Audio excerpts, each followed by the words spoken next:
So Donkey Kong was a smash hit, and you know what that means? It's time for a sequel. A new game was put into development and quickly released to the arcades.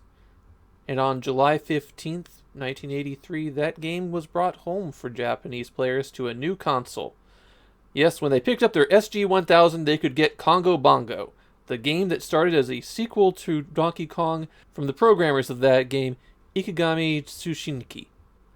But we don't care about that one, that's on another platform. Let's look at the sequel Nintendo developed, Donkey Kong Jr. When I was young, I preferred Donkey Kong Jr. to Donkey Kong, but I was young and stupid then. Donkey Kong Jr. just really isn't a worthy follow-up to Donkey Kong. Donkey Kong has a position of importance in Nintendo. Donkey Kong Jr.? Well, he came back for Mario Kart. Sure, Rare implies that he's the Donkey Kong of the Donkey Kong Country series, but really that's a whole new character. Jr. was kind of a dead end for the series. Let's take a look at the Famicom port. Superficially, it's better than the Donkey Kong port. Donkey Kong Jr. has music that plays throughout the whole setting.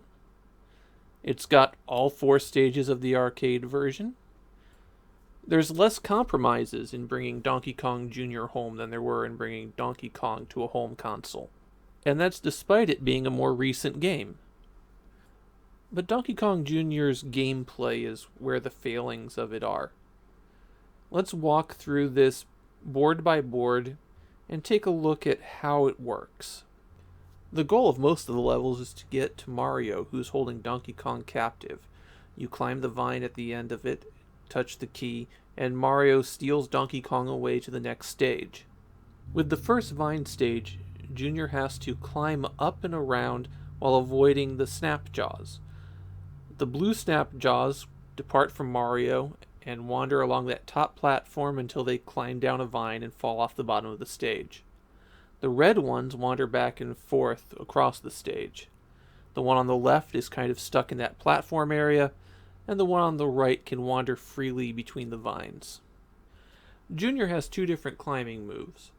When he has a grip on 2 vines, he climbs upward very fast, but goes down slowly. When he's on 1 vine, he slides down quickly, but climbs up very slowly. That give and take in the movement speed is probably the best feature of Donkey Kong Jr.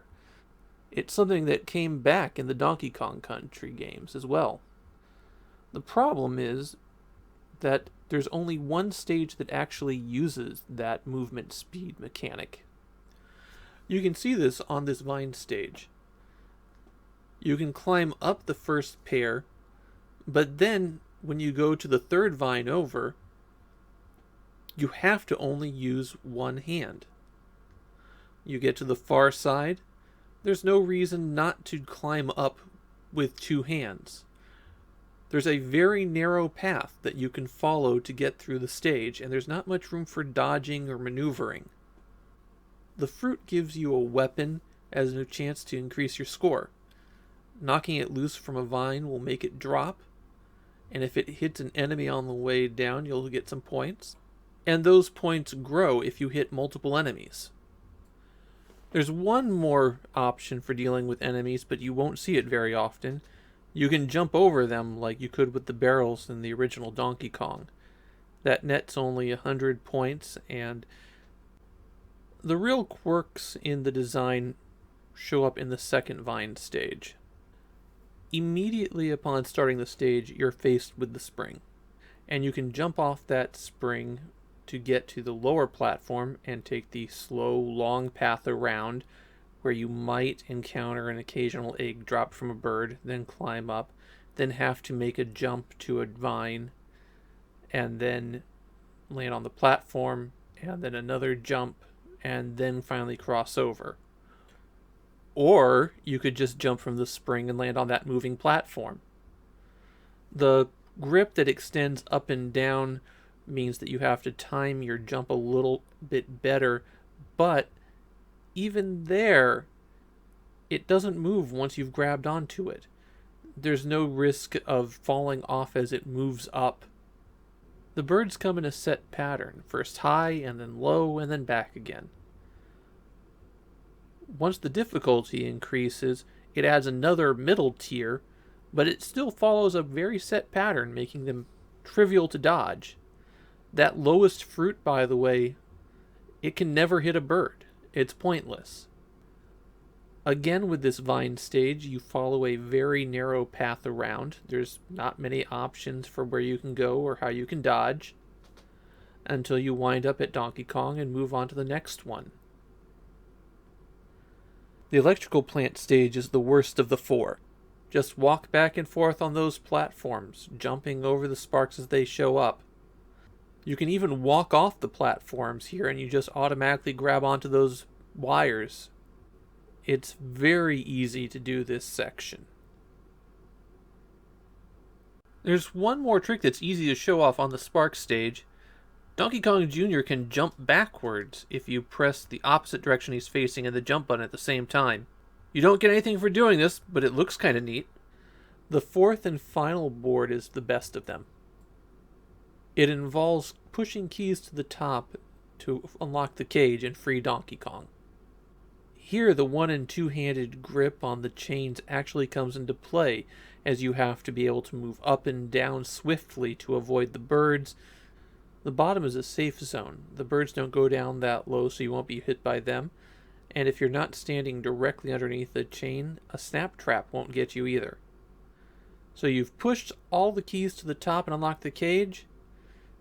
Donkey Kong is free, and Mario is dead. At least until the next loop starts. Then you get to do it all over again. In the Famicom version, the game crashes if you beat level 134. No, I did not have enough patience to play that long so that I could see it for you. There's not much more to cover in this simple arcade game, but I can at least mention the packaging.